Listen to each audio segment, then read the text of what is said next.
Assalamualaikum warahmatullahi wabarakatuh. Innal hamdalillah nahmaduhu wa nasta'inuhu wa nastaghfiruh wa na'udzu billahi min shururi anfusina wa sayyiati a'malina may yahdihillahu fala mudhillalah wa may yudlil fala hadiyalah. Asyhadu an la ilaha illallah wahdahu la syarikalah wa asyhadu anna Muhammadan abduhu wa rasuluh. Ya ayyuhalladzina amanu ittaqullaha haqqa tuqatih wa la tamutunna illa wa antum muslimun wa ba'd. Para pemirsa dan para pendengar, kaum muslimin dan muslimat rahimani wa rahimakumullah. Alhamdulillah, segala puji hanyalah milik Allah Rabb semesta alam. Pada kesempatan pagi ini kita dapat bertemu kembali ya dalam pembahasan buku Mencetak Generasi Rabbani.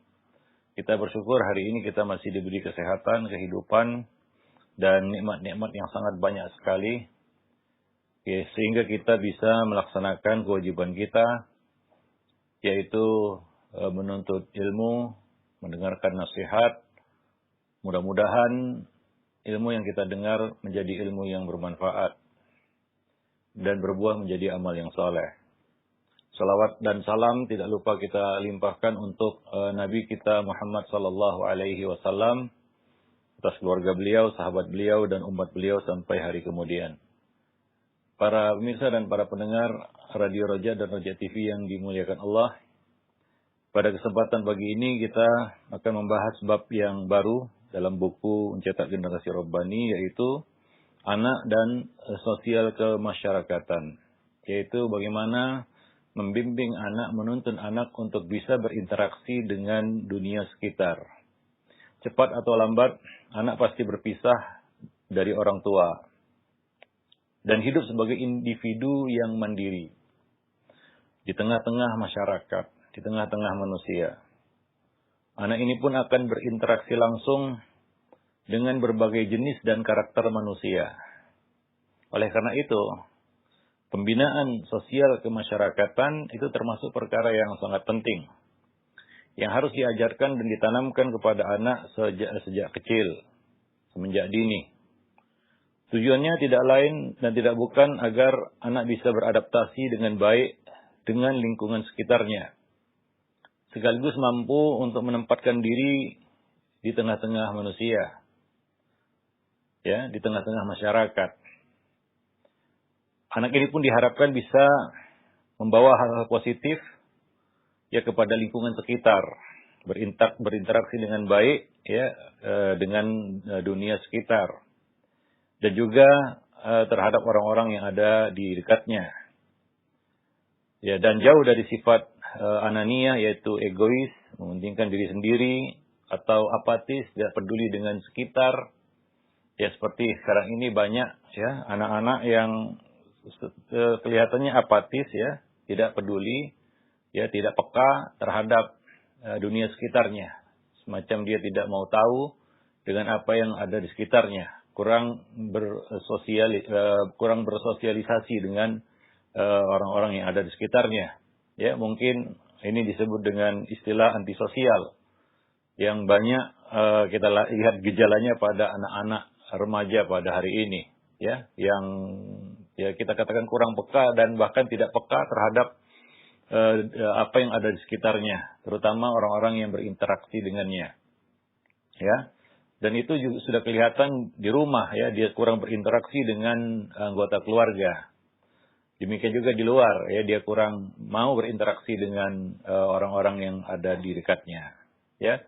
Ya, bertegur sapa saja sekarang ini suatu yang ya boleh kita katakan sesuatu yang sangat langka juga. Nah, demikian. Padahal di tengah-tengah masyarakat kita ada budaya timur yang terkenal dengan keramah tamahannya, ya, menyapa dan lain sebagainya. Tapi sekarang ya mungkin ya karena sifat kita katakan egois sudah mendominasi ya masyarakat ataupun manusia. Terlebih-lebih kita lihat ini pada anak-anak remaja, sehingga ya keramah tamahan tadi ya sedikit demi sedikit sudah mulai memudar. Ya. Ya kita lihat bukan hanya di komplek-komplek besar, bahkan di ya kita katakan di lingkungan perkampungan ya sikap seperti ini sudah mulai muncul. Yang mana kita tahu ya masyarakat kita di Indonesia terkenal dengan keramah tamahannya. Nah, dengan mendidik ya dan menanamkan ya kesadaran untuk bersosialisasi ya, berinteraksi ya kepada masyarakat ataupun kepada manusia, anak ini bisa menjalin hablun minan nasnya dengan baik, ya. Anak dapat bergaul dengan sopan santun, akhlak yang mulia, ya, baik itu dalam kita katakan memberi ataupun menerima, dan aktivitas-aktivitas sosial lainnya. Nah, di sini kita akan memberikan beberapa cara yang dapat dilakukan oleh orang tua untuk menempa kepribadian anak agar mampu menjalin hablun minan nas dengan baik. Ya, atau menuntunnya untuk bisa bersosialisasi dan hidup bermasyarakat secara baik. Ada beberapa perkara di sini kita sebutkan, kita cantumkan. Yang pertama adalah mengajak anak untuk menghadiri majelis orang-orang saleh. Ini sebagai jalan pembuka baginya untuk mengetahui lingkungan mana yang harus dia ikuti. Ya, karena anak juga harus dibimbing untuk mencari lingkungan dan pergaulan. Tidak boleh dibiarkan begitu saja. Orang tua punya tanggung jawab untuk mengarahkan anak-anak mereka kepada lingkungan dan pergaulan yang baik. Salah satu sebab banyak remaja jatuh dalam lingkungan dan pergaulan yang salah, yang buruk adalah karena pembiaran dari orang tua. Orang tua membiarkan anak bergaul dengan siapa saja dan berada di lingkungan apapun tanpa melihat dan memeriksa. Ya, nah, kecerobohan dan kelalaian seperti ini mengakibatkan anak jatuh dalam pergaulan bebas atau pergaulan yang tidak jelas arah dan tujuannya. Bahkan cenderung membawa anak itu kepada keburukan, kejahatan, ya. Nah, demikian. Maka yang pertama adalah ajaklah ya anak-anak kita untuk menghadiri majelis-majelis orang-orang saleh, ya, majelis ilmu, ya, majelis yang dihadiri oleh orang-orang saleh. Nah, libatkan anak di situ, ajak anak untuk ikut serta di dalamnya. Banyak sekali hikmah dan manfaat dari proses berbaurnya anak-anak dengan orang-orang dewasa. Ya, antara lain, ya, yang pertama adalah si anak bisa memperoleh nasihat dan bimbingan secara langsung maupun tidak langsung, ya, dengan melihat ya akhlak orang-orang saleh itu. Mereka bisa mengambil pelajaran dari situ. Ya, itu secara tidak langsung. Secara langsung mereka dapat nasihat ya dari orang-orang yang berilmu, dari orang-orang saleh. Nah, ini tentunya bermanfaat bagi anak tersebut. Maka salah satu ya kita katakan faedah ya mengajak anak untuk berbaur ya dan hadir di majelis-majelis orang-orang saleh, orang dewasa adalah supaya mereka bisa memperoleh nasihat. Ya, nah demikian.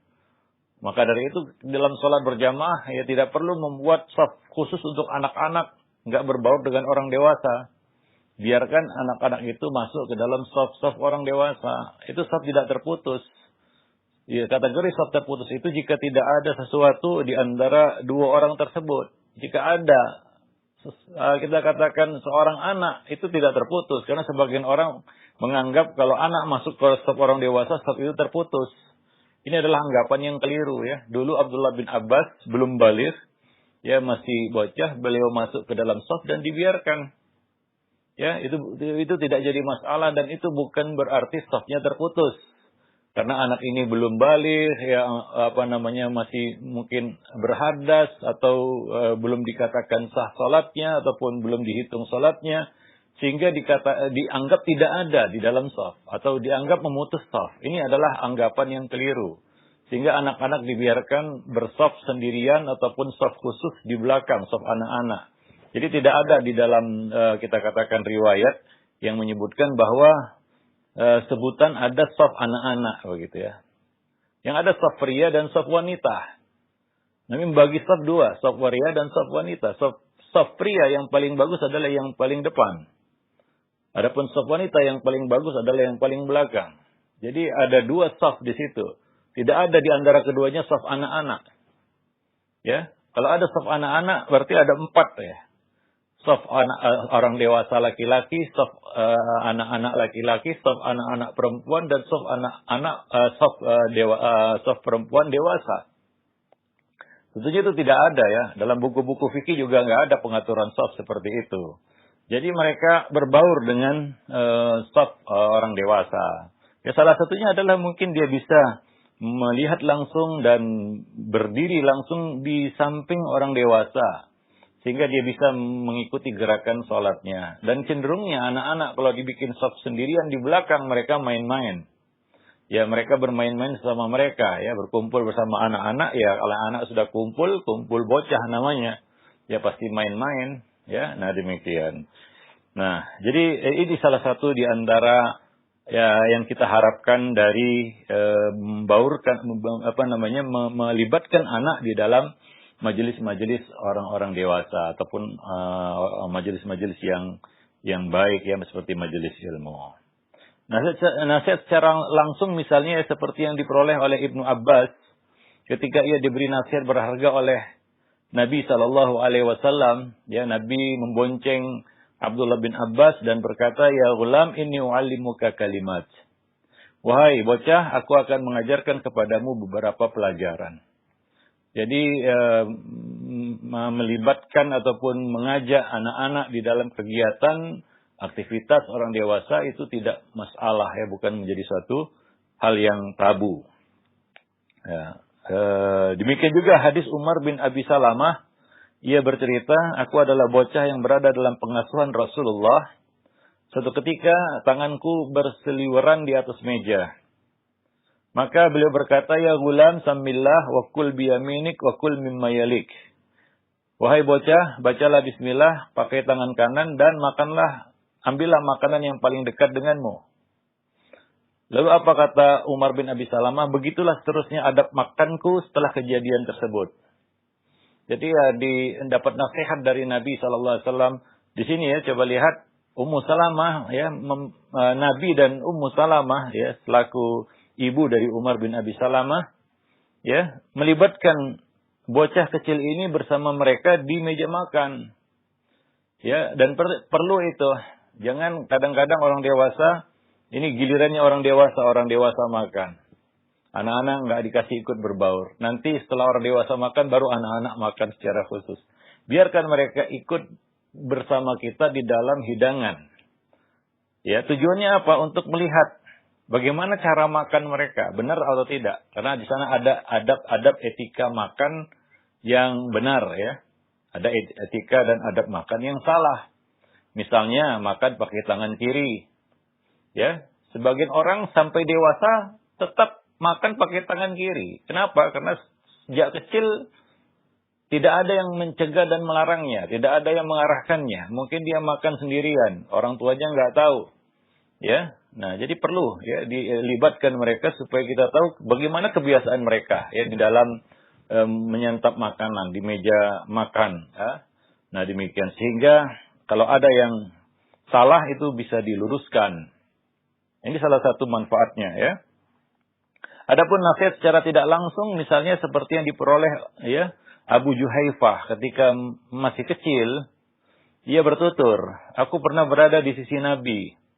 Kemudian beliau berkata kepada orang-orang yang berada di sisinya. Orang-orang dewasa. Ini ada bocah hadir di situ. Nabi berkata kepada orang-orang dewasa yang ada di dekat beliau, La akulu muttaki'an. La akulu muttaki'an. Aku tidak makan sambil bersandar. Ini adab makan juga ya, yaitu tidak makan sambil bersandar. Nabi tidak berkata itu kepada Abu Juhaifah, tapi kepada orang-orang dewasa yang ada di dekat beliau. Tapi coba lihat, Abu Juhaifah kecil melihat itu dan mendapatkan faedah dari nasihat Nabi kepada orang-orang dewasa itu. Ini nasihat secara tidak langsung ya, yang didapatkan oleh seorang bocah di meja makan ataupun di majelis. Nah, ini salah satu faedah ya anak-anak itu hadir di majelis ilmu. Ya kita tahu ya, seperti yang dikatakan oleh Imam Ahmad ya. Dari banyak orang yang hadir di majelisku, segelintir yang mendapatkan faedah ilmu yang bisa mengintisarikan apa yang disampaikan oleh Imam Ahmad, mengerti dan memahami. Dan sebagian besarnya lagi adalah belajar adab. Ya, melihat adab Imam Ahmad. Melihat akhlak Imam Ahmad. Itu orang dewasa ya. Kebanyakan awam hadir di majelis ilmu, mungkin dia tidak nyatat. Mungkin dia tidak paham bahkan apa yang disampaikan. Mungkin dia melongot, tertegun, nggak ngerti apa yang disampaikan oleh ustadz ataupun oleh alim tersebut. Tapi minimal mereka melihat ya adab, etika, akhlak yang ada di dalam majelis ilmu. Ya. Nah, demikian anak-anak juga ketika hadir di majelis ilmu, ya kadang-kadang mereka baru duduk sebentar ya sudah sibuk dengan yang lain. Ya tidak jadi masalah ya. Ya, nah minimal mereka melihat ya suasana ilmu ya. Mereka akrab dengan majelis ilmu. Ini adalah nasihat yang mereka dapatkan secara tidak langsung. Jadi itu salah satunya. Yang kedua adalah menumbuhkan rasa percaya diri pada anak. Itu membangun rasa percaya diri ya pada jiwa seseorang itu tidak bisa instan dan muncul serta-merta begitu saja. Ya perlu dibangun, ya perlu dipupuk sejak kecil. Salah satunya adalah menyertakan anak dalam majelis orang dewasa. Ya, supaya ya meningkat kedewasaannya.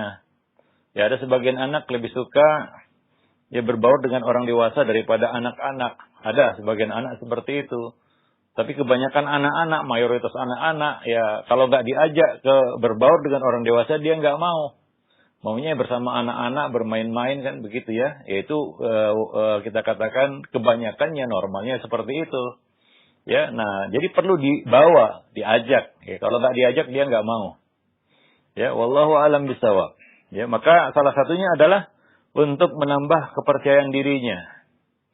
Ya, sehingga ya dia ada perasaan bahwa saya ini dewasa, begitu ya, seperti mereka-mereka yang hadir di situ. Nah, ini menambah kepercayaan dirinya ya, untuk bisa dan berani ya. Iya, menghadapi manusia. Karena ada anak yang tumbuh menjadi kita katakan individu yang penakut, pengecut, ciut, ya, kecil nyalinya. Ya, mungkin karena tidak dibiasakan untuk berbaur dengan orang dewasa. Ya, maka perlu membangun itu ya, rasa percaya diri itu. Diriwayatkan dari Ibnu Abbas radhiyallahu anhuma bahwa ia bercerita, Umar ya memasukkan aku bersama para tokoh Badar. Kita tahu bahwasanya Ibnu Abbas ini adalah ya anggota musyawarah Umar yang paling muda. Umar sengaja memasukkannya karena ilmu yang dimiliki oleh Ibnu Abbas. Ya, walaupun usia beliau masih sangat muda ya dibandingkan dengan anggota-anggota musyawarah lainnya. Yang di situ ada Umar, ada sahabat-sahabat yang senior. Yang levelnya itu lebih cocok menjadi ayahnya. Ya. Karena Abdullah bin Umar serta Abdullah yang lain, Abdullah bin Abbas dan Abdullah lainnya ya, Abdullah bin Umar, Abdullah bin Amr dan Abdullah bin Zubair, itu 4 abadilah namanya, al-abadilatil arba'ah. Ya, yang mana mereka sebaya. Ya, artinya Pak Umar itu levelnya itu adalah kalau dari sisi usia ya, ayah cocoknya menjadi ayah bagi Ibnu Abbas. Ya, akan tetapi di sini Umar mendudukkannya setara ya dengan orang-orang yang kedudukannya ya selevel dengan ayahnya. Ini menunjukkan kematangan yang dimiliki oleh Ibnu Abbas. Ya, bukan hanya ya banyak ilmunya tapi juga matang jiwanya. Ya, dewasa kepribadiannya. Ya, bukan tidak seperti kebanyakan remaja-remaja lainnya atau anak-anak lainnya, ya. Ibnu Abbas remaja ini berbeda dengan remaja-remaja yang lain. Ya, kita lihat sebagian remaja ada yang memang dewasa, nampak kedewasaan pada dirinya. Tidak lagi kekanak-kanakan, ya. Berani memikul tanggung jawab, ya. Ya, kemudian memiliki ide yang cemerlang, ya, dan memiliki pengetahuan yang luas, wawasan yang luas, ya, dan bisa membangun ya, interaksi dengan baik kepada orang lain. Ada sebagian remaja seperti itu. Ada yang sampai remaja ya masih kekanak-kanakan, tidak mengerti tanggung jawab dan lain sebagainya. Ya, nah, jadi salah seorang dari mereka pun bertanya, ya, mengapa engkau masukkan anak ini dalam kelompok kami? Sedangkan kami juga punya anak-anak yang seumur dengannya. Ya, artinya ini bukan level kami. Ini bocah, ini remaja, kami orang tua. Ya, kenapa dia dilibatkan di dalam kelompok ini? Begitulah kira-kira. Levelnya itu level anak kami, bukan level kami. Begitu kira-kira. Lalu Umar menjawab singkat, itulah yang kalian ketahui. Yaitu kalian hanya tahu dia seorang remaja. Dia seorang, kita katakan, anak muda. Itu yang kalian ketahui. Yang lain tidak kalian ketahui.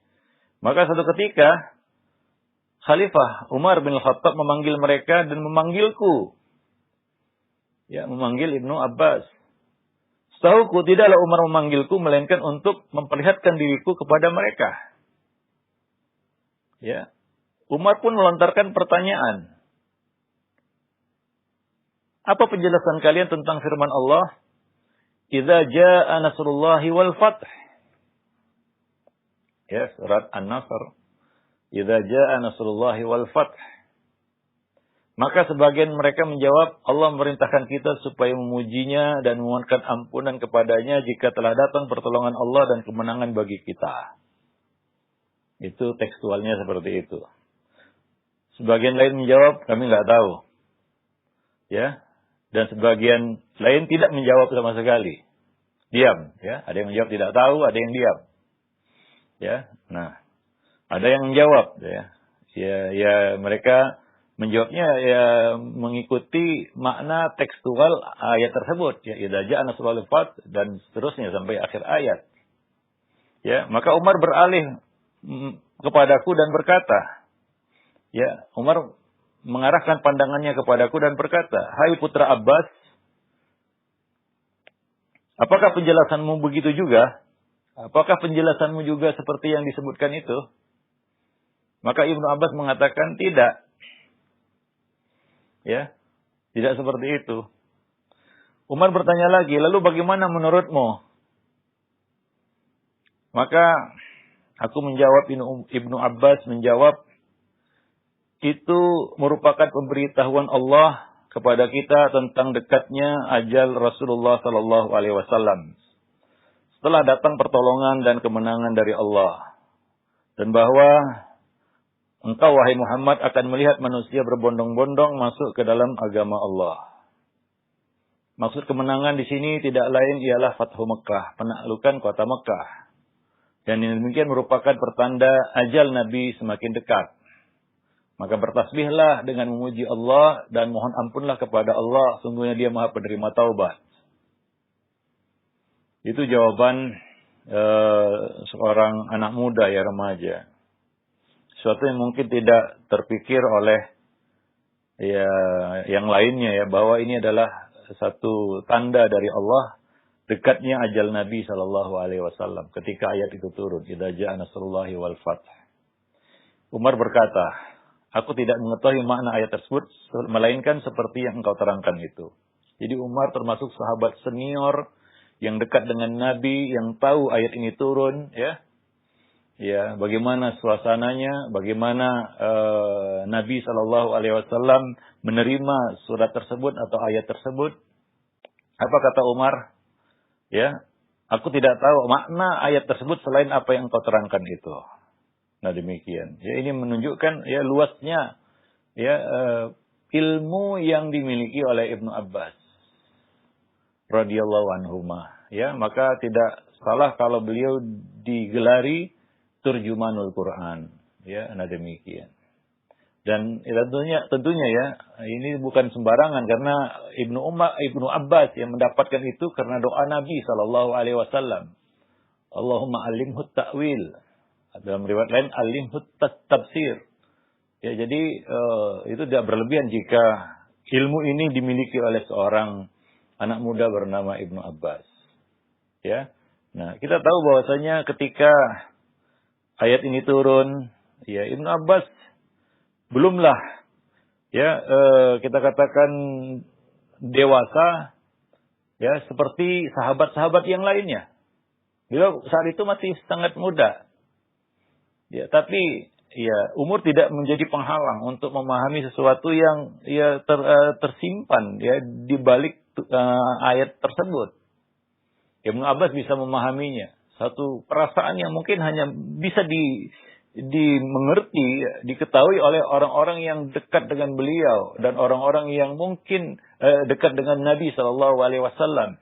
Ya, nah bagaimana suasana turunnya ayat tersebut ya, dan kemana ya sebenarnya arah ayat itu mengarah. Nah demikian. Dan ini tentunya menunjukkan keistimewaan yang dimiliki oleh seorang Ibnu Abbas radhiyallahu anhuma. Nah, para pemirsa dan para pendengar yang dimuliakan Allah.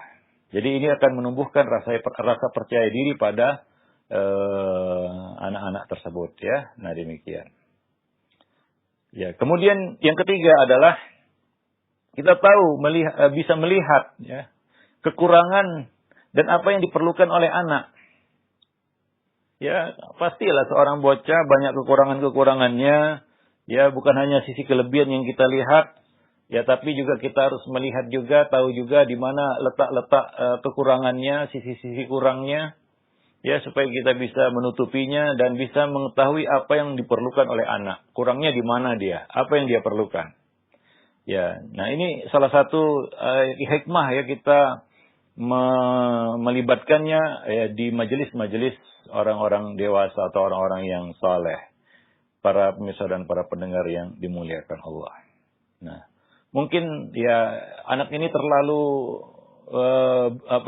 malu ya.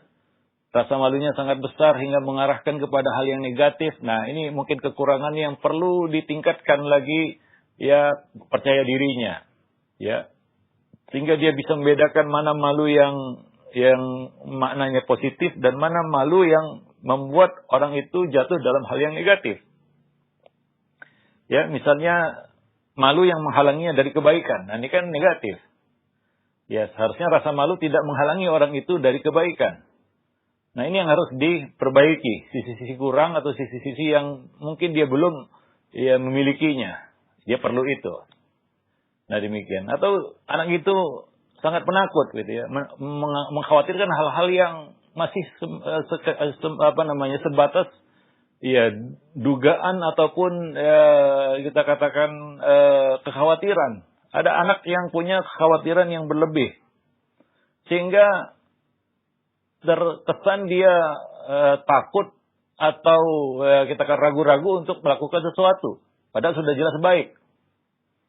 Nah, ini kekurangan yang perlu diperbaiki ya. Nah, dengan interaksi dia dengan orang dewasa ya kita dapat melihat ya sisi-sisi kurang ini dan bisa memperbaikinya ya, dan kita kata menutupi kekurangan-kekurangan tersebut.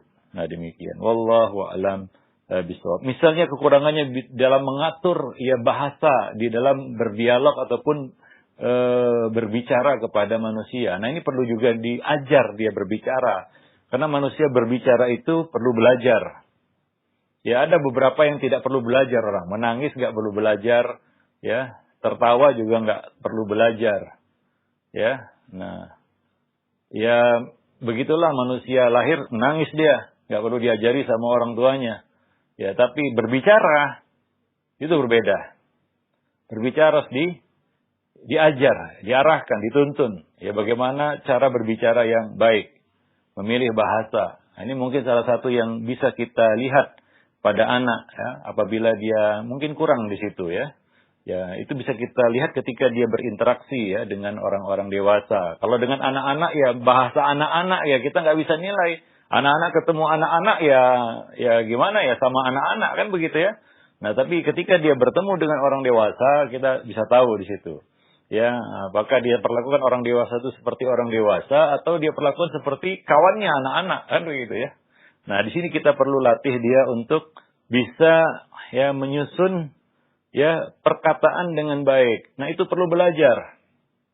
Ya, memang sebagian anak ada yang memiliki kemampuan verbal yang di atas rata-rata. Ya, itu sebagian anak. Tapi ada juga, mungkin banyak juga anak-anak yang tidak memiliki kemampuan verbal seperti itu. Ya, ya cenderung tidak bisa ngomong, dan kalau ngomong juga bersalahan, ya, dan tidak tepat memilih bahasa, memilih kata-kata. Nah, ini perlu belajar. Ada orang yang sampai dewasa saja itu tidak bisa berkomunikasi dengan baik. Sampai dewasa itu. Ya ini karena semenjak kanak-kanak ya tidak dibiasakan untuk berkomunikasi dengan baik. Nah demikian ya. Nah, jadi tidak semua perkara bisa didapat secara kita katakan natural atau secara alami, nggak bisa. Ada hal-hal yang perlu belajar. Di sini adalah yang kita maksud di sini adalah berbicara. Itu juga perlu belajar ya. Nah demikian. Wallahu a'lam bisawab. Nah demikian. Demikian juga untuk membangun cara berpikirnya. Nah itu nampak ketika dia berinteraksi dengan orang dewasa. Berbaur dengan orang dewasa di dalam majelis-majelis mereka. Kita bisa melihat bagaimana ya cara berpikirnya. Ya bagaimana dia membangun ya pola pikirnya. Nah ini bisa kita lihat ya ketika dia bergaul ataupun berbaur di tengah-tengah orang-orang dewasa. Ya, sebagian anak nggak bisa mengikuti orang yang lebih tua darinya. Ya, saya katakan di sini, kalau anak-anak kumpul sama anak-anak, kumpul bocah itu nggak bisa jadi ukuran. Ya, karena mereka, dunia anak-anak. Anak-anak akan keluar dari kotak istilahnya ya. Ketika dia berbaur dengan orang dewasa. Nah, di situ bisa kita nilai ya kematangan berpikirnya ya. Nah, kemampuannya bertutur kata ya dan berinteraksi. Ya, di situ kita bisa menilai juga attitude-nya.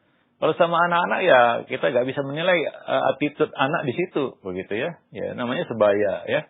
Nah demikian. Wallahu a'lam bishawab. Dengan demikian kita harapkan kondisi mental anak ini meningkat. Ya setahap demi setahap seiring dengan ya kita katakan seringnya dia berinteraksi dengan majelis-majelis orang-orang dewasa, majelis yang saleh, yang baik ya. Wallahu a'lam bishawab. Nah demikian para pemirsa dan para pendengar yang dimuliakan Allah, itu kita katakan poin pertama di dalam bab anak dan sosial kemasyarakatan. Nanti akan kita lanjutkan dengan poin kedua, yaitu melibatkan anak di dalam kita katakan acara-acara yang disyariatkan ya. Ya, acara-acara yang kita katakan dibolehkan secara syar'i. Ya, bukan hanya majelis ilmu, ya seperti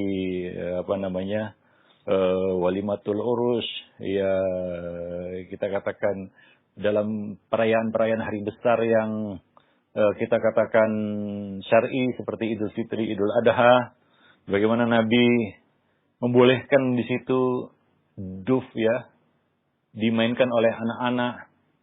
Ya ada momen-momen di mana ya anak-anak ya juga harus ikut ya turut serta di dalam acara-acara yang disyariatkan itu ya. Bukan acara-acara yang tidak disyariatkan ya. Ya wallahu alam bishawab. Baik, mungkin sampai sini dulu. Ya, akan kita lanjutkan nanti pada pertemuan-pertemuan yang akan datang insyaallah. Nah, atas materi yang telah disampaikan oleh Ustaz di kesempatan pagi hari ini, mudah-mudahan menambah ilmu bagi kita, dan insyaallah ini wawasan yang bermanfaat bagi kita semua, bagaimana kita memberikan pendidikan kepada anak agar bisa bersosialisasi di lingkungan kita. Baik, untuk selanjutnya kami buka sesi interaktif. Kami akan ajukan pertanyaan-pertanyaan yang sudah masuk di layanan pesan singkat, dan bagi Anda sekali lagi para pemirsa ataupun pendengar yang ingin bertanya, Anda bisa mengirimkan pertanyaan di nomor layanan pesan singkat. Baik, yang pertama Ustadz, kami ajukan. Ada pertanyaan dari Ummu Faiz yang berada di Tangerang. Assalamualaikum, ya Ustadz, bagaimana sikap saya yang terbaik sebagai orang tua bila mendapati kenyataan bahwa anak remaja saya mulai melakukan hal yang di luar atau penyimpangan seperti masturbasi? Ustaz, mohon penjelasan dan nasihat. Iya, ada pepatah mengatakan tidak ada asap kalau tidak ada api ya. Pada dasarnya anak tidak mengenal kebiasaan itu. Yang perlu pertama kita telusuri adalah sebabnya. Ya, dari mana dia mengerti hal semacam itu, ya. Ya, pertama perlu diketahui juga oleh para orang tua ya bahwa kebiasaan itu adalah satu hal yang dilarang ya. Al-Imam Syafi'i ada mengulas tentang hukum itu. Ya, tentang hukum masturbasi dan onani. Ya, bahwa itu termasuk perkara yang dilarang, diharamkan di sini ya. Nah, itu hukumnya. Nah, kemudian yang kedua, jika itu terjadi pada anak, tentunya anak ini, ya anak itu biasanya melakukan sesuatu apa yang dia dengar, bahkan dia akan terdorong untuk melakukannya ketika bukan hanya mendengar, dia melihat. Mungkin awal dia mendengar dari temannya tentang hal itu.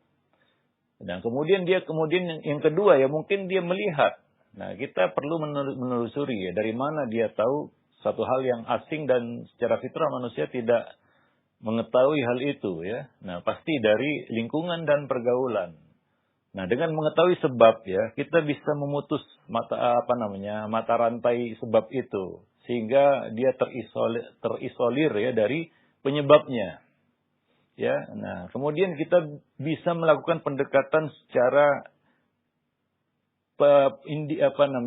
secara pribadi ya, privasi kepadanya. Hal-hal seperti ini jangan dibuka secara umum atau dibicarakan secara terbuka di tengah-tengah keluarga atau apalagi di tengah-tengah manusia. Ya, nah demikian. Ya, apalagi sampai tahu lingkungan luar seperti teman-temannya akan membuat dia malu. Ya, dia akan merasa tertantang dan tidak akan mau berhenti dari perbuatan itu. Ya, ada istilahnya orang itu berbuat jahat dan terus berbuat jahat adalah karena kepalang basah.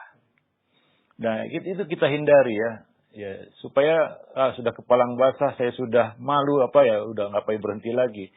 Kadang-kadang motivasi manusia untuk berbuat jahat itu seperti itu. Sudah kepalang basah ini, ya, sudah malu saya, sudah ya untuk apa lagi berhenti kan begitu ya. Nah, tidak memberikan kesadaran untuk jera dan berhenti seperti itu. Maka untuk mengatasi masalah ini, kalau bisa ya kita melakukan pendekatan secara pribadi, personal kepada anak tersebut ya, bicara dengan dengan pelan-pelan ya. Ya, setelah kita tahu sebabnya dan tentunya setelah tahu sebabnya bisa kita putus sebab itu. Ya mungkin karena melihat konten-konten yang negatif di internet dan lain sebagainya. Ya maka kita bisa putus sebab tersebut. Karena kalau tidak diputus sebabnya, diomongi juga percuma. Ya, kemudian apa yang kita berikan masukan ya secara pribadi kepadanya, yaitu tentang kedudukan perbuatan itu. Efek negatif yang bisa ditimbulkan. Sekarang ini dunia semakin kecil. Kenapa? Karena semua informasi bisa kita kumpulkan melalui internet.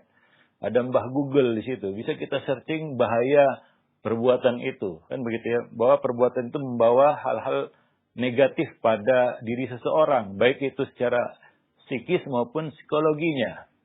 Itu menimbulkan efek yang buruk ya. Nah demikian. Nah ini bisa kita bicarakan kepadanya. Ya kita bisa sampaikan kepadanya sehingga dia berpikir, wah ini adalah hal yang membawa kerugian bagi diriku. Nah demikian. Kemudian berikutnya ya, setelah kita kasih tahu hukumnya secara agama dan juga secara dunia, keburukannya secara dunia, ya larangannya di dalam agama. Kemudian setelah itu, perkara yang penting selanjutnya adalah yaitu setiap orang itu kadang-kadang perlu pengalihan ya. Pengalihan. Mungkin coba lihat gaya hidup. Orang yang cenderung suka menyendiri dan mulai aneh-aneh. Nah itu ada satu hal yang perlu ditanda kutipi di situ ya. Ada sesuatu yang terjadi. Kalau ada kecenderungan seperti itu. Ya maka ya setelah 2 langkah tadi kita lakukan, ada langkah ketiga yaitu orang tua ya harus pintar-pintar mencari atau membuat pengalihan ya supaya ada hal-hal yang dilakukannya ya tidak kosong, melompong, anak-anak itu tidak ada kegiatan. Nah ini salah satu penyebabnya juga. Ya coba carikan mereka kegiatan-kegiatan yang positif, yang menyita perhatian mereka ya. yang membangun motivasi mereka untuk mencapai ulul himmah, cita-cita yang tinggi ya, baik itu untuk urusan dunia maupun urusan akhirat. Ada cita-cita dunia, ada cita-cita akhirat. Cita-cita akhirat jelas masuk surga. Ya, cita-cita dunia mungkin dia ingin menggapai sesuatu ya, jika dia tersibukkan dengan itu ya. Ya, ketika kita pancing dia untuk menggapai kata orang ya, gantungkanlah cita-citamu setinggi langit. Ya, saya nggak tahu apakah itu ada juga pada remaja hari ini atau tidak. Tapi ya perlu ya untuk coba lihat bakat anak itu, kemudian arahkan dia ke bakatnya, itu akan menarik minatnya tentunya ya, dan akan mengobati dan membuat dia lupa, mengobatinya dari penyakit itu dan membuat dia lupa terhadap perkara tersebut. Ya, wallahu a'lam bishawab. Ya, karena sangat susah hari ini ya untuk membendung informasi dari anak. Mereka bisa tahu apa itu masturbasi, onani, dan lain sebagainya. Bisa tahu dan ada keinginan untuk mencoba dan lain sebagainya. Ya, maka poin ketiga ini perlu juga, yaitu pengalihan. Mengalihkan perhatiannya kepada yang lain yang lebih bermanfaat, ya, yang dia rasa itu menguntungkannya. Ya, dan dia sampai pada kesimpulan bahwa perbuatan itu akan menghalanginya dari cita-citanya. Ya, coba buka di internet pengaruh masturbasi dan onani terhadap kita katakan kekuatan berpikir seseorang, kedewasaan berpikirnya, ya, kemudian kematangan jiwanya, itu berpengaruh. Ya, anak yang sudah terjerat dalam kebiasaan buruk tersebut, ya, ada kemunduran pada kemampuan berpikirnya. Ya, para pemirsa dan para pendengar yang dimuliakan Allah, ya. Nah, demikian. Wallahu a'lam bishawab. Yes. Iya, baik. Atas jawaban dan nasihat Ustaz. Ya, demikian untuk Mufaiz yang berada di Tangerang. Dan selanjutnya dari pertanyaan kembali Ustaz. Ustaz, tadi kami mendengarkan penjelasan bahwa menempatkan anak di sebelah saf orang dewasa dalam sholat itu tidak memutuskan saf. Nah, kebetulan saya sebagai pengurus masjid pernah ada yang memberikan masukan masalah seperti ini, bahwa anak-anak yang memang tidak berbuat bising, artinya tidak berisik dalam berteriak-teriak, tapi dia tidak mau diam ketika sholat. Artinya dia sering menggerak-gerakkan badannya, dan tentunya katanya dia juga belum bisa sempurna secara wudu atau belum sah wudunya. Nah, tentunya hal ini dia bisa memutuskan saf ketika kondisinya seperti itu. Bagaimana Ustaz penjelasannya mengenai hal ini? Ya, saya ingin tambahkan tadi pertanyaan yang sebelumnya ya, tambahkan sedikit ya. Saya tidak bicarakan tentang hukuman ya tadi ya, 1, 2, 3 langkah yang kita sebutkan tadi. Kok nggak ada yang keempat Ustaz? Oh, gimana dengan hukuman? Kecenderungannya kebiasaan itu dilakukan oleh remaja. Remaja ini hati-hati dengan hukuman terhadap remaja. Ya, bisa berakibat negatif ya. Nah, demikian. Sebagian orang tua ingin membuat anak itu berhenti dari kebiasaan buruk, tapi tidak melihat usia anak itu. Dia sudah tidak muda lagi. Dia merasa seperti orang dewasa dan bisa berdiri sendiri. Hukuman di sini juga ya harus berbeda dengan hukuman ya kita katakan bocah kecil dan ya kita katakan yang lainnya ya. Nah, jadi apalagi ya kita sebutkan kebiasaan itu mungkin dia lakukan karena dia tidak tahu hukumnya. Ya. Nah, tiba-tiba dia dapat hukuman, ya. Sementara dia tidak tahu hukumnya, nah ini akan timbul tanda tanya dalam hatinya. Ya, ayah ibuku tidak pernah memberitahu, tidak pernah menjelaskan. Ketika dia lakukan, dia tiba-tiba dapat hukuman. Nah, ini efek negatifnya ya. Ketika kita beri hukuman, sementara kita mungkin belum pernah bicara tentang hal itu. Seolah kita anggap dia sudah tahu, padahal dia nggak tahu. Nah, ini salah. Ya, orang tua yang memberikan hukuman sementara dia tidak pernah membicarakan itu kepada anak dan merasa anaknya tahu, ya, ini keliru ya. Ya, anak akan berpikir, dia sudah dewasa, dia berpikir, saya kok dihukum, saya nggak tahu itu buruk ya, saya anggap itu ya mungkin biasa dan lain sebagainya, dan mungkin dia beranggapan juga orang tuanya juga melakukannya kan begitu. Lalu tiba-tiba dia dapat hukuman. Nah, ini kadang-kadang tidak bisa diterima oleh si anak kan begitu ya. Maka kita tidak menyebutkan bahwa hukuman bisa menjadi salah satu jalan untuk menyelesaikan masalah itu. Wallahu a'lam bishawab. Itu berkaitan dengan pertanyaan yang pertama sebelumnya. Ya. Ya, Nah, kemudian ini ya, anak-anak berada di saf orang dewasa. Tadi kita sudah jelaskan sebelumnya ya, bahwa tidak ada saf khusus anak-anak dalam buku fikih manapun. Dalam hadis, ya baik itu dari hadis Nabi, perkataan sahabat, ataupun dari para tabi'in dan penulis buku-buku fikih. Sejauh yang kita ketahui ya, tidak ada pembahasan saf anak-anak. Ya, saf ada dua, saf laki-laki, saf perempuan. Ya, tidak ada saf anak laki-laki, saf anak perempuan, begitu ya. Nah, jadi itu mungkin muncul belakangan ya, karena melihat sebagian orang merasa anak-anak ini ya mungkin nggak sama dengan anak-anak dahulu ya. Ya, suka bermain-main dan lain, membuat keributan dan lain sebagainya. Nah, ini harus dicarikan solusinya yang tepat. Ya, tentunya ini harus kerjasama dengan para orang tua ya. Para orang tua. Biasanya yang bawa anak ke masjid itu adalah kita katakan orang tua ataupun anak-anak yang tinggal di dekat masjid. Di bawah orang tua, atau memang dia karena masjid dekat dengan rumahnya, dia pergi ke masjid tanpa diawasi, tanpa diberi, kita katakan, bimbingan dari orang tua di rumah. Nah, ini yang jadi masalah. Orang tua yang tidak peduli dengan anak-anak mereka. Dilepas begitu saja di masjid, ya kemudian anaknya berulah.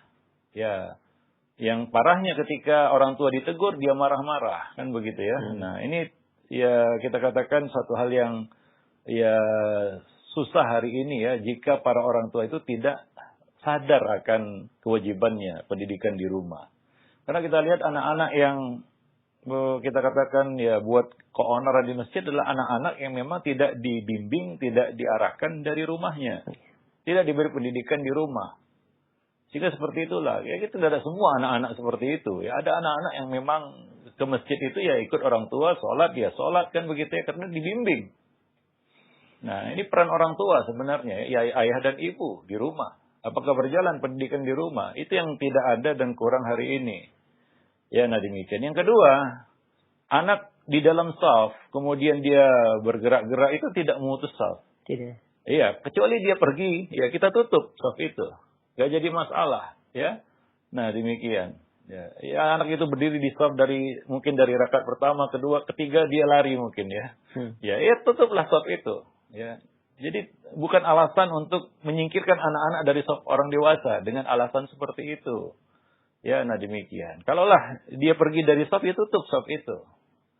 Nah, ini juga demi anak-anak itu ya, supaya mereka ya kenal masjid ya ikut merasakan sholat bersama orang dewasa ya. Mudah-mudahan ya sekali dua kali seperti itu, berikutnya nggak seperti itu lagi. Tapi kalau dibuang ke belakang ya sudah, anak-anak tetap anak-anak ya. Nah, dan dia nggak akan berhenti walaupun dibuat shaf di belakang.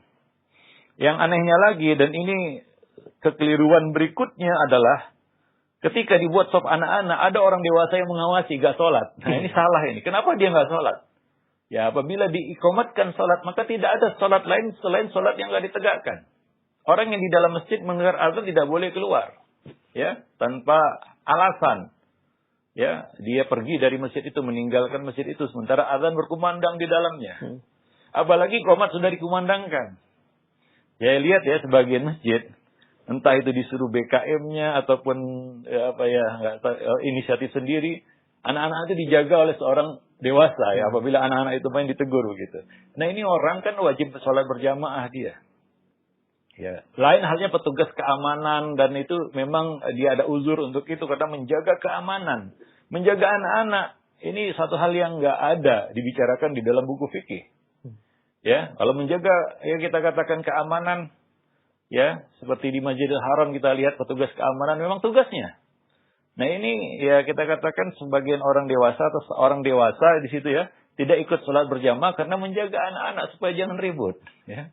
Nah ini yang kadang-kadang ya kita agak aneh melihatnya ya, itu tidak perlu ya. Jadi bukan uzur dia tidak ikut sholat berjamaah karena menjaga anak-anak ini supaya nggak main-main. Nah demikian. Wallahu a'lam bishawab. Ya, mudah-mudahan ini bisa diperhatikan oleh para pengurus masjid dan juga bekerja sama dengan para orang tua yang ada di sekitar masjid. Ya kalau perlu ya kajian-kajian itu lebih terarah kepada pendidikan ya hari ini ya, terutama di masjid ya, pendidikan pribadi maupun pendidikan ya keluarga. Nah, demikian. Itu harus diperbanyak di masjid-masjid karena itu yang sekarang ini mungkin hilang dan diperlukan oleh kaum muslimin hari ini ya. Nah demikian. Semoga ya kita katakan masalah-masalah seperti ini bisa diatasi dengan baik ya. Tidak merugikan anak-anak itu, tidak membuat anak-anak itu merasa disingkirkan dari masjid ya. Wallahu a'lam. Karena ada kesan masjid tempat orang dewasa bukan tempat anak-anak. Anak-anak ada juga masjid tulisannya anak-anak dilarang masuk. Ya, itu kan terlalu ekstrim ya, menyingkirkan anak-anak dari masjid. Wallahu a'lam bishawab. Nah, Baik, mungkin sampai di sini dulu pertemuan kita pada kesempatan pagi ini ya. Mudah-mudahan bermanfaat. Lebih dan kurang saya mohon maaf. Aqulu qouli hadza, astaghfirullah li wa lakum wa lisairil muslimin. Innahu huwal ghafurur rahim.